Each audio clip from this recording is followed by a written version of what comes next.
नमस्कार मेरे प्यारे किसान साथियों और देश के अन्नदाताओं। एआई खेती के एक और बहुत ही शानदार और ज्ञानवर्धक एपिसोड में मैं आपका दिल से स्वागत करता हूं। किसान भाइयों, आज हम जिस विषय पर बात करने जा रहे हैं वो विषय आपके दिल के बहुत करीब है और आपकी जेब से सीधा जुड़ा हुआ है। जरा सोचिए, आप सुबह 4 बजे उठते हैं। कड़ाके की ठंड हो या भीषण गर्मी, आप पर कोई फर्क नहीं पड़ता। आप खेत में जाते हैं, पसीना बहाते हैं, मिट्टी तैयार करते हैं और महंगे से महंगे बीज लाकर बोते हैं। आप बच्चे की तरह पौधे को पालते हैं, समय पर पानी देते हैं, समय पर खाद डालते हैं और रात रात भर जागकर जंगली जानवरों से अपनी फसल की रखवाली करते हैं। आपकी मेहनत रंग लाती है, बेलें बड़ी होती हैं, उन पर फूल आते हैं और फिर फल लगने शुरू होते हैं। आपका सपना होता है कि जब ये फल बड़ा होगा तो मंडी में सबसे ऊंचे दाम पर बिकेगा। लेकिन फिर एक दिन आप खेत में जाते हैं और देखते हैं कि जो फल लगा है वो वैसा नहीं है जैसा आपने सोचा था। वो सुंदर और सुडौल होने के बजाय टेढ़ा मेढ़ा हो गया है। कोई खीरा बीच से मुड़कर जलेबी बन गया है, कोई लौकी ऊपर से पतली और नीचे से बेडौल हो गई है, किसी बैंगन का आकार बिगड़ गया है तो किसी टमाटर पर अजीब से उभार आ गए हैं। जब आप ऐसे फलों का ढेर लेकर मंडी में आड़ती के पास जाते हैं तो वो दूर से ही देखकर मुंह बना लेता है। वो कहता है कि भाई साहब, ये माल तो रिजेक्टेड है, इसका तो भाड़ा भी नहीं निकलेगा। उस वक्त किसान के दिल पर क्या गुजरती है ये सिर्फ एक किसान ही समझ सकता है। तो साथियों, आज का ये वीडियो इसी दर्द को खत्म करने के लिए बनाया गया है। आज हम सतही बातें नहीं करेंगे, आज हम बाल की खाल निकालेंगे। हम जानेंगे कि आखिर खेत में ऐसा क्या घटता है, पौधे के अंदर ऐसी कौन सी रस्साकसी चलती है कि फल अपना आकार खो देता है। हम बात करेंगे कद्दू वर्गीय फसलों की, हम बात करेंगे सोलेनेसी परिवार यानी मिर्च और टमाटर की, और हम बात करेंगे पपीता और तरबूज जैसे फलों की। हम विज्ञान की गहराइयों में गोता लगाएंगे और आपको बताएंगे कि फल टेढ़ा होने के पीछे कौन से 4 बड़े कारण हैं और उनका 100% पक्का इलाज क्या है। ये वीडियो लंबी होगी क्योंकि अधूरा ज्ञान जहर समान होता है और हम आपको अधूरा ज्ञान नहीं देना चाहते। तो चाय की चुस्की के साथ आराम से बैठ जाइए और इस वीडियो को अंत तक देखिए। सबसे पहले चलिए बात करते हैं समस्या की जड़ की। किसान भाइयों, फल का टेढ़ा होना कोई जादू टोना नहीं है और न ही ये सिर्फ किस्मत का खेल है, ये पूरी तरह से विज्ञान है। जब भी आप किसी टेढ़े फल को देखें तो समझ जाइए कि पौधा आपसे शिकायत कर रहा है। वो चीख चीख कर कह रहा है कि मुझे बचाओ, मेरे अंदर कुछ कमी है या कोई मुझे खा रहा है। मोटे तौर पर फलों के बिगड़ने के 4 सबसे बड़े विलेन होते हैं। जी हाँ, 4 दुश्मन। पहला दुश्मन है कीटों का हमला, दूसरा दुश्मन है परागण यानी पॉलिनेशन की कमी, तीसरा दुश्मन है पोषक तत्वों का असंतुलन और चौथा दुश्मन है पानी और मौसम का तनाव। चलिए एक एक करके इन चारों दुश्मनों की कुंडली खोलते हैं। सबसे पहले पकड़ते हैं सबसे शातिर अपराधी को, जिसका नाम है फल मक्खी। इसे अंग्रेजी में फ्रूट फ्लाई कहते हैं। गांव देहात में किसान भाई इसे सुई वाली मक्खी या डंक मारने वाली मक्खी भी कहते हैं। ये मक्खी आपके खेत की सबसे बड़ी दुश्मन है, खासतौर पर अगर आप बेल वाली फसलें जैसे लौकी, तुरई, करेला, खीरा, कद्दू या फिर फलों में अमरूद और आम की खेती करते हैं। इस मक्खी की कार्यप्रणाली बड़ी ही अजीब और खतरनाक होती है। ये मक्खी फल को बाहर से नहीं खाती, ये बहुत चालाक होती है। जब आपके पौधे पर छोटा सा फल बनता है जिसकी त्वचा बिल्कुल मखमल जैसी कोमल होती है, ठीक उसी समय मादा मक्खी वहां पहुंचती है। उसके शरीर के पिछले हिस्से में एक सुई जैसा अंग होता है जिसे ओविपोजिटर कहा जाता है। वो फल पर बैठती है और उस सुई को फल की कोमल त्वचा के अंदर घुसा देती है। ये प्रक्रिया इतनी तेजी से होती है कि हमें पता भी नहीं चलता। सुई चुभाने के बाद वो अपने अंडे फल के अंदर छोड़ देती है। अब यहीं से फल के टेढ़े होने की कहानी शुरू होती है। विज्ञान ये कहता है कि जब फल की त्वचा में छेद होता है तो वहां की कोशिकाएं मर जाती हैं या सख्त हो जाती हैं। अब फल का बाकी हिस्सा तो बढ़ता रहता है, लेकिन जिस बिंदु पर मक्खी ने डंक मारा है वो हिस्सा नहीं बढ़ता। वो हिस्सा अंदर की तरफ धंस जाता है या चिपक जाता है। जब एक तरफ का हिस्सा बढ़ेगा और दूसरी तरफ का नहीं बढ़ेगा तो जाहिर सी बात है कि फल मुड़ जाएगा, टेढ़ा हो जाएगा। और कहानी यहीं खत्म नहीं होती। उन अंडों से कुछ दिनों बाद इल्लियां निकलती हैं जो फल को अंदर ही अंदर खाना शुरू कर देती हैं। कई बार आप बाजार से बहुत सुंदर दिखने वाला अमरूद या बैंगन लाते हैं, लेकिन जब उसे काटते हैं तो अंदर कीड़े निकलते हैं। ये उसी फल मक्खी का कारनामा है। तो अगर आपके खेत में फल टेढ़े हो रहे हैं और काटने पर अंदर कीड़े मिल रहे हैं तो समझ लीजिए कि ये किसी खाद की कमी नहीं बल्कि फल मक्खी का आतंक है। दूसरा बड़ा कारण जो अक्सर हमारी आंखों से ओझल रह जाता है वो है थ्रिप्स और माइट्स। अगर आप मिर्च, शिमला मिर्च या टमाटर की खेती करते हैं तो आपने अक्सर देखा होगा कि मिर्च सीधी होने के बजाय ऊपर की तरफ मुड़कर नाव जैसी बन जाती है या नीचे की तरफ मुड़ जाती है। ये काम थ्रिप्स और माइट्स का है। ये इतने सूक्ष्म कीड़े होते हैं कि नंगी आंखों से दिखाई भी नहीं देते, ये तब हमला करते हैं जब फल अभी बन ही रहा होता है, यानी फूल की अवस्था में। ये फूल के अंदर घुसकर बैठ जाते हैं और नन्हे से फल की कोमल त्वचा को खुरच कर उसका रस पीते हैं। जरा सोचिए, अगर किसी छोटे बच्चे की त्वचा को खुरच दिया जाए तो वहां निशान बन जाता है और त्वचा सख्त हो जाती है। ठीक वैसे ही जब थ्रिप्स फल को खुरच देते हैं तो फल की सतह पर भूरे रंग के खुरदुरे धब्बे पड़ जाते हैं। जैसे जैसे फल बड़ा होता है वो खुरची हुई त्वचा खिंचती नहीं है और फल एक तरफ मुड़ जाता है। इसे ही हम मिर्च का वायरस या माथा बंधना रोग समझते हैं, जबकि कई बार ये सिर्फ थ्रिप्स की वजह से फल का विकृत होना होता है। अब चलते हैं तीसरे और बहुत ही महत्वपूर्ण अध्याय की तरफ, जिसे हम कहते हैं परागण या पॉलिनेशन। किसान साथियों, ये प्रकृति का सबसे खूबसूरत और जरूरी नियम है। फल का बनना और उसका बड़ा होना सब कुछ इसी प्रक्रिया पर निर्भर करता है। क्या आप जानते हैं कि फल के आकार को कौन कंट्रोल करता है? फल के आकार को कंट्रोल करते हैं उसके अंदर मौजूद बीज। जी हाँ, बीज ही वो बॉस है जो फल को निर्देश देता है। विज्ञान के मुताबिक हर बीज एक खास तरह का हार्मोन छोड़ता है जिसे ऑक्सिन कहते हैं। ये हार्मोन फल की दीवारों और गूदे को आदेश देता है कि तुम फूलो और अपना आकार बड़ा करो। अब फर्ज कीजिए कि आपने खीरे या तरबूज की फसल लगाई है। आपके खेत में फूल खिले हैं, लेकिन मधुमक्खियां कम है या तापमान बहुत ज्यादा है। ऐसे में परागण ठीक से नहीं हो पाता। इसे हम पुअर पॉलिनेशन कहते हैं। जब परागण अधूरा रह जाता है तो फल के अंदर पूरी तरह से बीज नहीं बन पाते। मान लीजिए एक खीरे के अंदर आधे हिस्से में बीज बन गए और आधे में नहीं बने। अब होगा ये कि जिस हिस्से में बीज बन गए वहां हार्मोन निकलेगा और वो हिस्सा मोटा हो जाएगा, लेकिन जिस हिस्से में बीज नहीं बने वहां हार्मोन नहीं निकलेगा और वो हिस्सा पतला या पिचका हुआ रह जाएगा। यही कारण है कि हम अक्सर देखते हैं कि खीरा पीछे से मोटा है और आगे से पूंछ जैसा पतला है, या कद्दू एक तरफ से पिचक गया है। ये खाद की कमी नहीं है, ये मधुमक्खियों के ठीक से काम न करने का नतीजा है। कई बार किसान भाई फूल आने के समय बहुत तेज कीटनाशक डाल देते हैं, जिससे मधुमक्खियां मर जाती हैं या खेत से भाग जाती हैं। उसका सीधा असर आपकी पैदावार और फल की शेप पर पड़ता है।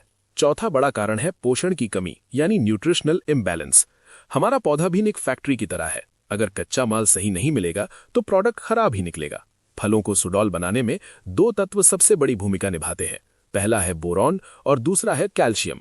बोरॉन को आप पौधे का ट्रैफिक पुलिस कह सकते हैं। इसका काम होता है भोजन को, यानी शुगर को, पत्तियों से लेकर फल तक पहुंचाना। जब फल बड़ा हो रहा होता है तो उसे हर तरफ से बराबर भोजन मिलना चाहिए। अगर बोरॉन की कमी होगी तो भोजन का वितरण बिगड़ जाएगा। फल के एक हिस्से को खाना मिलेगा और दूसरे को नहीं मिलेगा। नतीजा वही होगा, फल टेढ़ा मेढ़ा हो जाएगा।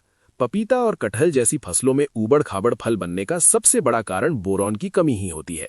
वहीं कैल्शियम फलों की हड्डियों का काम करता है। ये कोशिकाओं की दीवारों को मजबूती देता है। आपने टमाटर या शिमला मिर्च में देखा होगा कि फल के नीचे का हिस्सा काला पड़कर सड़ने लगता है। इसे ब्लॉसम एंड रॉट कहते हैं। ये कैल्शियम की कमी का सबसे बड़ा लक्षण है। जब पौधे को जमीन से कैल्शियम नहीं मिलता तो फल की कोशिकाएं कमजोर पड़ जाती हैं और फल अपना आकार खो देता है। इसके अलावा पोटाश की कमी से भी फल पूरा नहीं फूल पाता और उसका वजन कम रह जाता है। पांचवा और आखिरी कारण है पानी का तनाव, जिसे हम एबायोटिक स्ट्रेस कहते हैं। किसान भाइयों, फलों के अंदर 80 से 90% पानी होता है। पानी ही वो दबाव बनाता है जिससे फल फूलता है। कई बार हम सिंचाई में गलती कर देते हैं। हम 10-12 दिन तक पानी नहीं देते, मिट्टी पूरी तरह सूख जाती है, पौधा प्यासा हो जाता है। ऐसे में फल का विकास रुक जाता है और उसकी बाहरी खाल सख्त हो जाती है। फिर हमें याद आता है और हम खेत में भरपूर पानी चला देते हैं। जड़ें तेजी से पानी सूखती हैं और उसे फल में भेजती हैं। अब अंदर का गूदा तो तेजी से फूलने लगता है, लेकिन बाहर की सख्त हो चुकी खाल उतनी तेजी से फैल नहीं पाती। इस रस्साकसी में या तो फल फट जाता है, जिसे हम फ्रूट क्रैकिंग कहते हैं, या फिर वो गुब्बारे की तरह अजीबोगरीब तरीके से फूलकर टेढ़ा हो जाता है। इसलिए पानी का कम या ज्यादा होना भी फल की सुंदरता को बर्बाद कर सकता है। तो साथियों, अब तक हमने समस्या की पूरी जन्म कुंडली देख ली। हमने समझ लिया कि दुश्मन कौन कौन से हैं। अब वक्त है समाधान का। अब मैं आपको वो मास्टर प्लान बताने जा रहा हूं जिसे अपनाकर आप अपने खेत से टेढ़े मेढ़े फलों को हमेशा के लिए गायब कर सकते हैं। सबसे पहला काम आपको ये करना है कि अपने खेत में एक निगरानी तंत्र बनाना है। अगर आप सब्जी की खेती करते हैं तो फेरोमोन ट्रैप का इस्तेमाल करना अनिवार्य कर लें। ये बहुत ही सस्ता और कारगर उपाय है। बाजार में फ्रूट फ्लाई ट्रैप नाम से डिब्बे मिलते हैं, जिनके अंदर एक गंध वाली टिकिया होती है। ये गंध मादा मक्खी जैसी होती है। खेत में उड़ने वाले सभी नर मक्खी इसकी खुशबू से पागल होकर खींचे चले आते हैं और डिब्बे में फंसकर मर जाते हैं। जब नर नहीं बचेंगे तो मादा अंडे नहीं दे पाएगी। 1 एकड़ खेत में आप ऐसे 10 से 15 ट्रैप जरूर लगाएं। ये बिना जहर के खेती करने का सबसे शानदार तरीका है। इससे आपको ये भी पता चल जाएगा कि खेत में मक्खी का हमला शुरू हुआ है या नहीं। दूसरा उपाय है सही समय पर पोषण देना। जैसे ही आपकी फसल पर फूल आना शुरू हो, आपको बोरॉन का छिड़काव शुरू कर देना चाहिए। इसके लिए आप बाजार से 20% वाला बोरॉन पाउडर लाएं। इसकी मात्रा बहुत ही महत्वपूर्ण है। आपको 1 ग्राम से लेकर 1.5 ग्राम बोरॉन प्रति लीटर पानी में मिलाकर स्प्रे करना है। ध्यान रहे, इससे ज्यादा मात्रा न लें, वरना पत्तों पर जलन हो सकती है। पहला स्प्रे फूल आते समय करें और दूसरा स्प्रे जब फल छोटे कंचे के आकार का हो जाए तब करें। बोरॉन के स्प्रे से न केवल फल सीधे होंगे, बल्कि उनमें चमक भी जबरदस्त आएगी। इसके साथ ही कैल्शियम की पूर्ति के लिए आप कैल्शियम नाइट्रेट खाद का प्रयोग करें। इसे आप ड्रिप सिंचाई के माध्यम से चला सकते हैं या पानी लगाने से पहले जड़ों के पास दे सकते हैं। फल बनने की अवस्था में पौधे को कैल्शियम की बहुत ज्यादा भूख होती है। अगर आप चाहें तो चिलेटेड कैल्शियम का स्प्रे भी कर सकते हैं। बीच में गेंदा यानी मैरीगोल्ड के पौधे लगाएं। गेंदा के पीले और संतरी फूल मधुमक्खियों को चुंबक की तरह खींचते हैं। साथ ही आप सूरजमुखी या सरसों की भी कुछ कतारें लगा सकते हैं।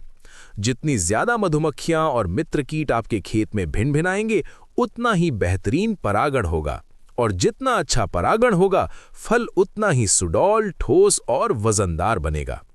एक बात की गांठ बांध लें, जब खेत में फूल खिले हों तो सुबह 10 बजे से लेकर शाम 4 बजे तक कोई भी कीटनाशक स्प्रे न करें, क्योंकि यही समय मधुमक्खियों के काम करने का होता है। अगर स्प्रे करना बहुत जरूरी हो तो शाम के समय करें, जब मधुमक्खियां अपने छत्ते में लौट चुकी हों।